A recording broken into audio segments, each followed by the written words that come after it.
You are now watching the Biz to Biz podcast with Alan and Justin. Yo, what's up, everybody? It's Justin live from B2B Vault, the Biz to Biz podcast, sponsored by Nationwide Payment Systems, hosted by this guy, the great Karnak of payment processing himself, Alan Kopelman. And in today's podcast, we're going to be giving a couple tips for small businesses, startup businesses, or businesses that are ran by like a mom and pop that may not have the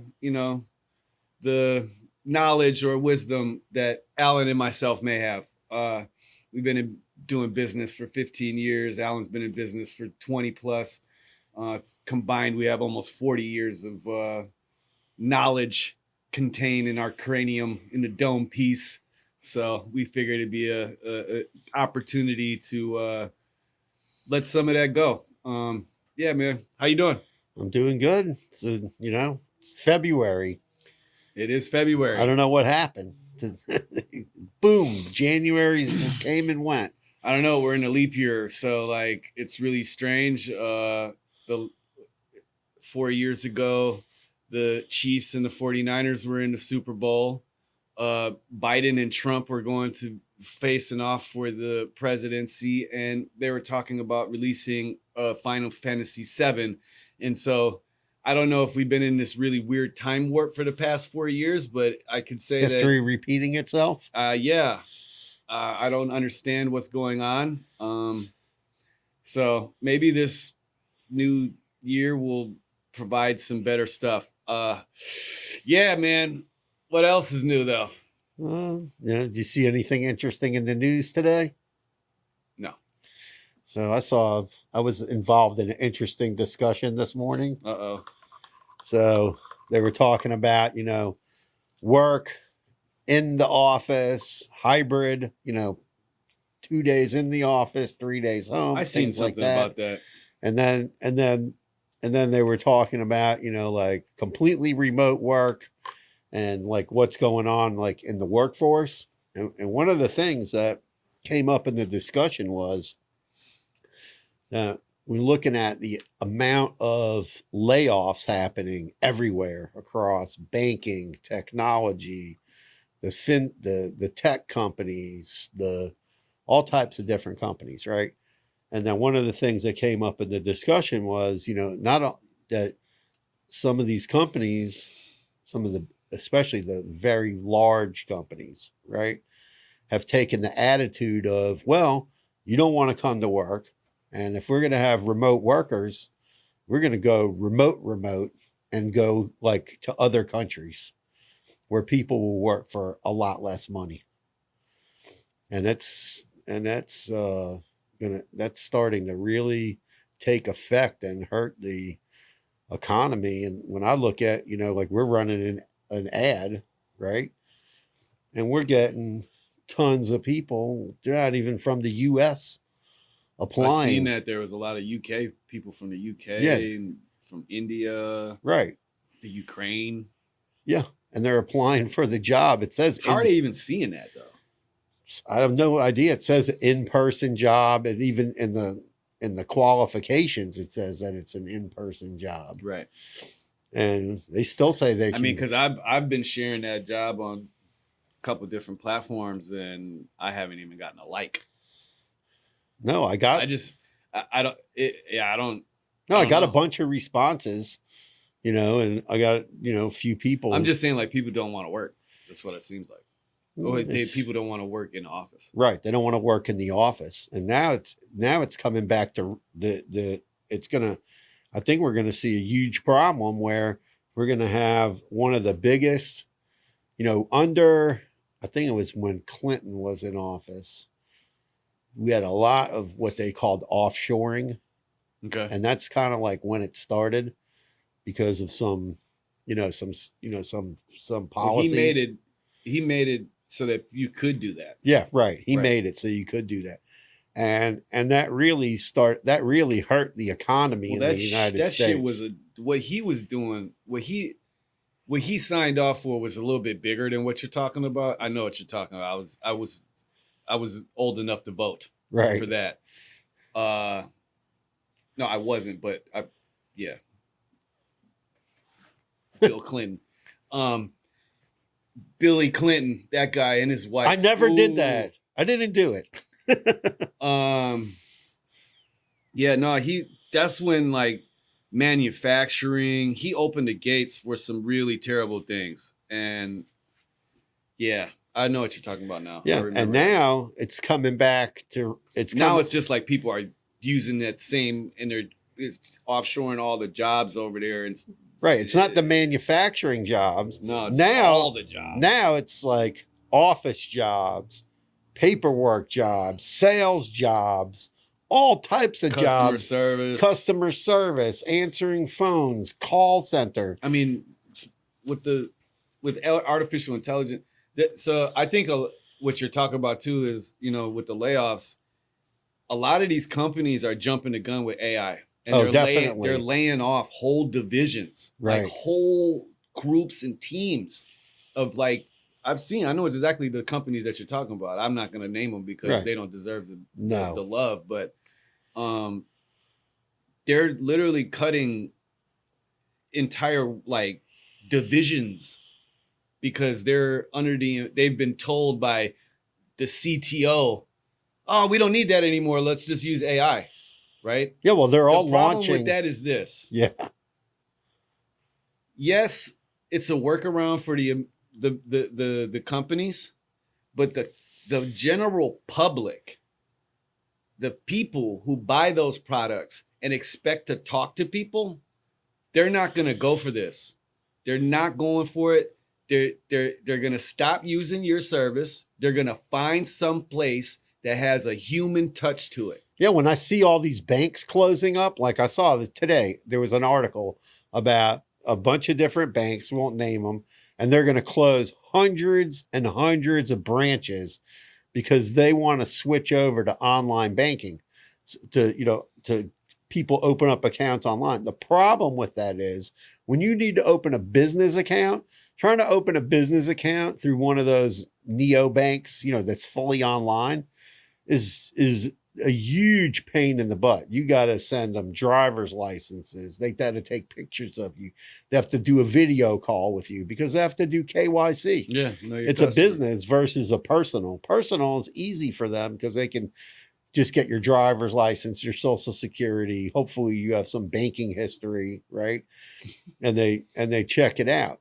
But, I think it's a little crazy. I think businesses that deliver personal service, I think this is a great time, like community banks, credit unions who definitely thrive for the in-person, the people. Those banks are going to start picking up a lot of business because these big banks are going to piss off the general public. I mean, it sucks that my bank, I'd have to drive all the way to Miami. They don't have a lot of branches. No, that's what I'm saying. It's a good time because there's branches closed up everywhere. I see bunches of them turned into marijuana dispensaries down here. Yeah. Really? Yeah. Well, they have the vault, so that makes sense. That's where they go lock up all the cannabis at night. Yeah. Nice. Well, let's hop into these all right. these tips before we run out of time. Right. So I'll go first with, my first, the one thing that came to mind. So if you're a business or you're starting, you have this idea, my number one tip for you is to create a business plan.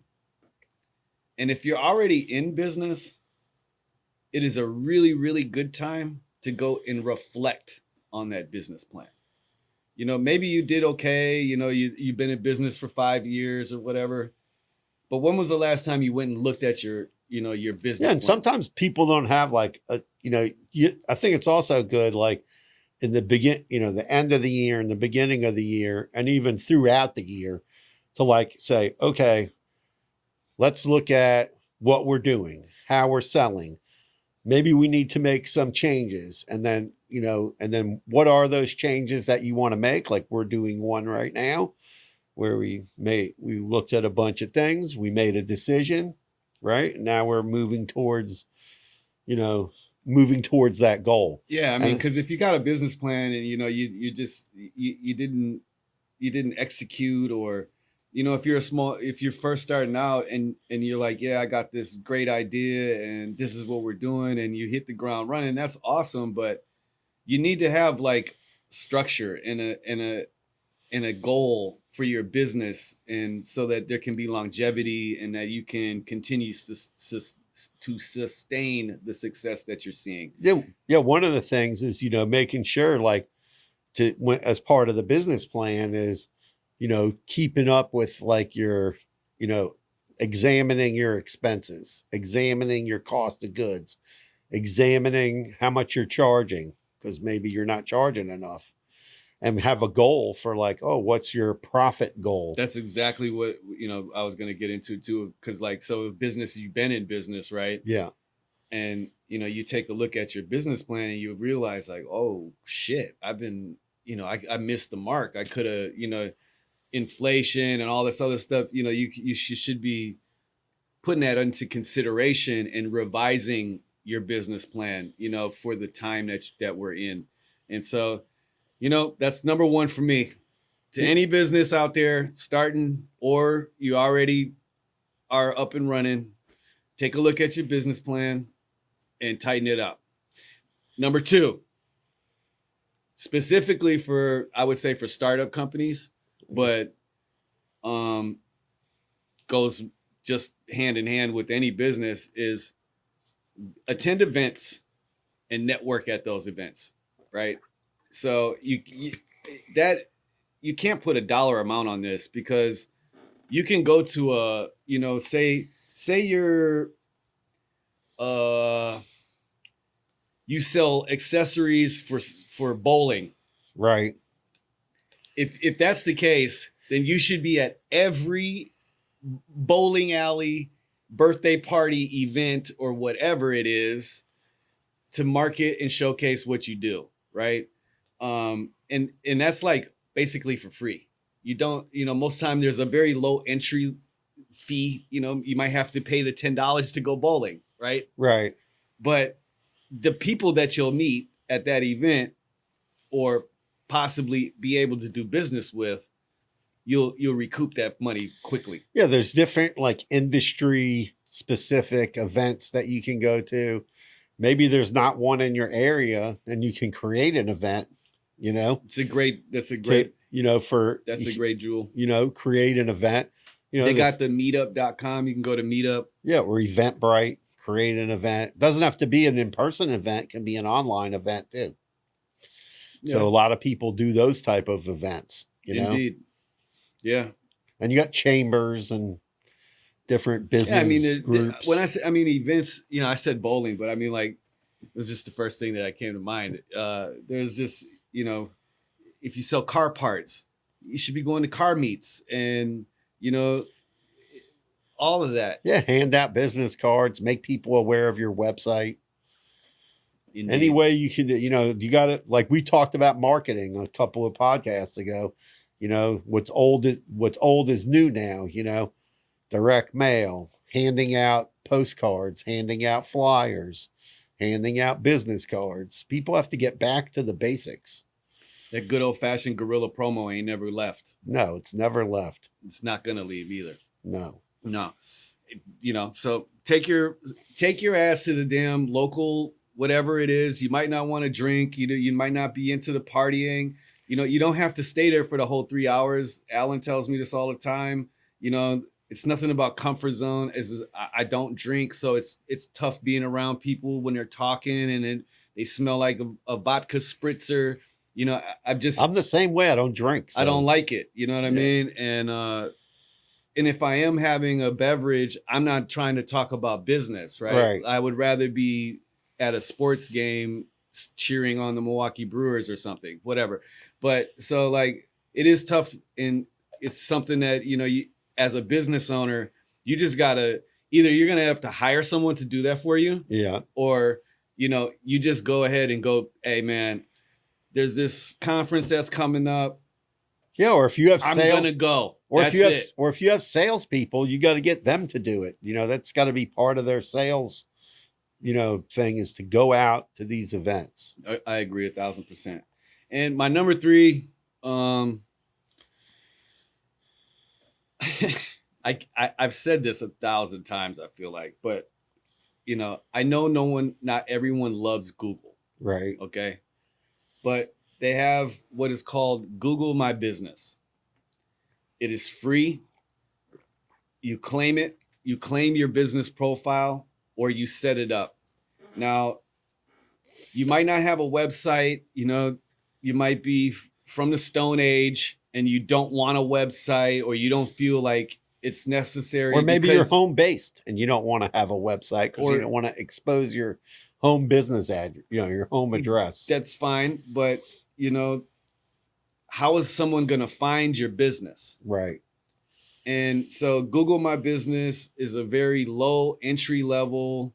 Yeah, it's free for any business owner. You most of the time, Google's already has the information for the business. Like if you Google your business name and you never claimed your business profile, one of your customers possibly could have filled out the information for you. I used to do this all the time. It was kind of like a little hustle, right? Yeah. So, hey, I noticed you didn't claim your business profile on Google. I went ahead and did it for you. I optimized it for, local and stuff like that. If you want to chat about what else I could do for you, here's my phone number. It works sometimes, and some people got really upset, like, "Oh, you asshole! Why would you do that?" But I get emails all the time, right? Yeah. It's like, "Hey, your contribution to such and such business helped out this many people this month." Right. So the Google My Business profile is an extremely important, I would say, necessity for any business in the digital era that we live in, because regardless of your feelings towards, Google or, any of the tech giants that you want to go up against, your customers are using that. Exactly. Your customers are like on Facebook, your customers are on LinkedIn, your customers are on Instagram, your customers, well, they might not be on TikTok, depends on the generational or whatever you're offering. But at the end of the day, if someone is trying to find your business, now, specifically, if you're a brick and mortar and you haven't already claimed your Google My Business profile, you are tripping. Like how is someone going to find you? What if they want to come to your establishment? What if they want to make a reservation? How do they find this information? A lot of, like I said, your customers are on Facebook, but Facebook, I find, is a little bit more for the older generation now. Google, it's just like someone's in the search engine. It's in the search. So if they're searching for, pay somebody a couple pastry shop near me. Yeah. And, you don't pop up and you're 2 blocks away from them. That's sad. Yeah. You know what I mean? Like I get disappointed. Like if I'm looking for something, even like, and I can't find it, and then all of a sudden I'm right around the corner and I drive past, and it's like, why aren't you on Google, bro? Yeah, and the same thing like Yelp. I'm not a big fan of Yelp, but claim your profile on there. You don't have to pay for it. I'm not a fan of it, but don't leave it. Yelp, I'm just saying. I mean, yeah, I guess I hear what you're saying. Like Yelp is a scam. I know that They're I'm just saying, scam you. But put your logo on there and make sure your information is correct. I mean, at least set up your profile there. But yeah, I mean, that's my number 3 is definitely claim your Google listing profile. Google My Business. It's really simple. Like just I'm sure you have a Gmail account. Everyone out there, or your daughter does, or your son, or just make one. Or just make one for your business, I mean, and I guarantee you, you will get some new business from that, just by that. So those are my top 3. Take a look at your business plan. Go to events and network. You never know who you might meet. You might meet your next biggest client ever. And number 3 is to claim your Google business profile. Trust me, it'll be worth your 15 minutes if it takes you that long. It shouldn't, but it might. All right. So, what you got over there, partner? So I'm all jacked up. One is recognize your strengths and weaknesses. So It's a good. things that you're good at, you need to do. Things that you're not good at, those are things you need to delegate. A lot of people, I mean, they're just horrible with delegating, and you got to delegate, because if you can't delegate in your business, you're not going to be able to grow your business. I'll tell you Because what. you have to, When I first started my business, yeah, I did everything, right? right, And I wish I would have delegated some stuff. Like after like 5 years, right, I realized like, oh, I can't sit and spend 8 hours on all these graphics. right. I need to farm this out. Right. So he's telling the truth here. Yeah, you have to, it's obviously like a big thing to weigh out. So you have to decide like, okay, I'm really good at this, so I'm going to delegate out this now, because you can't do everything unless you're going to work 24 hours a day. And you can't do that. That's not going to, you're going to burn yourself out. And either you're going to burn yourself out, or you're not going to be able to do everything you want to do. So it's important to recognize that and to deal with that. Like if you're not good at doing bookkeeping every month, then you need to farm that out. If you don't know how to make a website, don't make some Wix website that looks like, a fifth grader made it. Pay somebody to make a decent website, I agree. things like that. Same thing, like logos. Get someone to do, you don't have to pay $2,000, $3,000 for a logo, but you can go to Fiverr. Go to Something to Fiverr, start go online. There's plenty of other places too. 99 Designs. I still use my Fiverr logo because it's for me. It's more like a nostalgia thing. I don't really care. You know what I Okay. mean? No, but there's like one called 99 Designs. Yeah, I don't know. You pay like $99 and then 5 people make you a design. Whoever one you pick gets the $99. There you go. So that's really good. Focus on something you have a passion for. And that's about is like, what is your why did you start your business?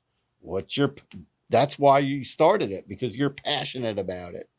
So, you need to make sure like you're focused in on what is your passion. Like my passion here is we want to give people transparent pricing. So we make sure we deal with companies who are not going to do shenanigans. Okay. Because I don't go for that. I'll say it, shady shit. And we make sure that it's in the contract that they can't do that. Some people get upset with us because they're like, well, we don't want to agree to that. Well, we can't send you business because we can't have you just randomly raising prices. The guy yesterday was getting mad at me because I told him that you can't take PIN debit at any dispensary in the United States of America. I don't care if they're doing it or not. It's illegal. Yeah, it's illegal by Visa. You could get fined. And you're going to get your account shut down. And you get your money held for like a year. Stupid. And I've seen it happen to numerous people. All of the companies who offer that get shut off all the time. And the other thing that I'm passionate about is the level of customer service that we want to provide to people. So we make sure like, oh, you have my cell phone number. You have the phone number to the office. You have the phone number to the help desk where you need to call. Because, EMV kind of changed everything. Before EMV, if you called me, you go, oh, I have a problem with my Hypercom. It doesn't even exist anymore, right? We could figure it out. We could also log in and see what kind of error you were getting. But then they, all this PCI compliance and security and and how they track the equipment and all that now, we don't have access to any of that. So we make sure they know who to call for what. And if they don't get taken care of, call us back. And then the last thing is, if you're going to do, you need to, everybody always talks about content. Content is king, right? So it's funny. Like I always wanted to start a podcast. We started the podcast, about 2 years ago? 2.5 now. 2.5 years ago. We've done probably close to. We're on episode 220. Okay, and probably if you include the lives, 250 with all the other things, but right. It's 220. We have 220 B2B Vault episodes. Right. So there's 220 episodes. I never thought I would be at 220 episodes. Most people give up after like 10 Yeah. or less. Some people get to 20 and give up. It's not easy. You got to commit to it. So, content, you got to really, put out content for your business, aim it at your customers. If you own a content for every business is going to be different. And if you can dance, all the better, because all the dancing stuff is probably the most popular videos is people dancing around or dogs talking, right? Having a dog. I can neither confirm nor deny. I'm just saying it. Yeah. I bet you if you look it up, dancing. No, I'm saying I just don't want to. He's right. That's what I guess. You know what I mean? Like, it's sad that you got to get on there and, do a dance and shucking and jiving to be popular. It's pretty stupid to me. You make a fool of yourself online and then you go viral and now but shout out to everybody that's out there doing that. But there's other things like now all of a sudden everybody wants to have a podcast. I think I started like a trend in the business. There was like a few podcasts. Most of them were aimed at, and even the new ones, most of them are aimed at people in the business that sell merchant services. And in the financial technology industry. Yeah, I was not about to let that be that. I'm like, we're not going to, this is when we first started, bro, like, oh my God, I would be falling asleep. Yeah, well, we didn't find our groove. No, because I'll let you talk about what everybody else was talking about. You know what I mean? I'm like, this is not it. We got to figure a new approach. Talking to business owners or entrepreneurs, I could do that all day. Right. Yeah. So could you. You could tell people like, yo, your business is shit. You know what I'm saying? Like, you got to figure out your new business model. Look at your business plan. What is your real goal? What's the passion behind your business? Those are all good things to be looking at. Yeah. And you need to look at, like, how can you create, a new, maybe this year you say to yourself, okay, I'm going to create a new revenue opportunity. Or let's say you own a restaurant. You say, well, I'm going to have a podcast all about, it's an Italian restaurant. I'm going to show people how to make. Or you going to show where you get your ingredients from. Yeah. Or maybe it's a YouTube channel. It's not a podcast. Mm-hmm. And you have a YouTube channel and you show people a dish each week. There you go. And you have it filmed and you put it out there. There's all different things you could do. It just depends on what your business is and who your customers are and how you want to focus. Here we're trying to, I've been in business. I've owned a whole bunch of different businesses over the years, worked in hotels, owned a restaurant, owned a catering company, owned a food service consulting company, merchant service company for 23 years, going on 24 now, and then within that company started an app company, a printing company, graphic designing stuff, and then some stuff was, came and went. And that's how it's business. Yeah. And then, but we stuck to the core business, which is the merchant services, payment processing, and ATMs. And that's what you got to do. So, recognize your strengths and weaknesses, where you're weak. That's where you got to hire the right type of people, build a good team, focus on your passion, don't lose your focus, and work on creating unique content for your clientele. There we go. I can't argue with that one. Okay. No arguments there. I mean, creating content is tough. It's not an easy thing. You know what I mean? Try to be authentic. That's the number one rule in creating content is authenticity. We're in a world where there's not a lot of authenticity. People are, doing the same old. But, try to find your unique voice and don't ever stop. Just keep grinding, man. Any last words? Any last words? That's it. We said it. We said a lot. Yeah. Everybody have a great year for 2024. Have a great February. And let's all make some money in 2024. Indeed. Peace out. Carpe diem. Smash that like and the subscribe button for us, man. Share it to your people. Peace. Peace.